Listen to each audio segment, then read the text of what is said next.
बाळू मामांची मूर्ती डोळे भरून पहा, मामांच्या समाधीचं दर्शन घ्या, कपाळ भरून भंडारा लिहा आणि पोट भरून प्रसाद खा.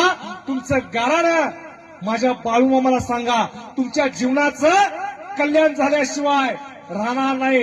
हे एका बाळू मामाच्या नंदीचं सांगणं आहे. होय, मी बाळू मामाचा नंदी आहे. 140 कोटी जनतेमधून मला निवडलेला आहे भाकणूक सांगण्यासाठी. होय, मी बाळू मामाचा पिये आहे. होय, मी बाळू मामाचा चाकर आहे. होय, मी बाळू मामाचा गडी आहे.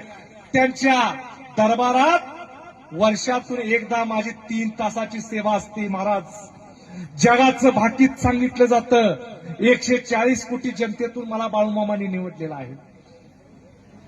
महाराजांना कदाचित थोडंसं माझं मगाशी खटकलं असेल की मी बाळू मामांच्या मार्फत आलेला आहे. होय, मला बाळू मामाने इकडे तुम्ही जा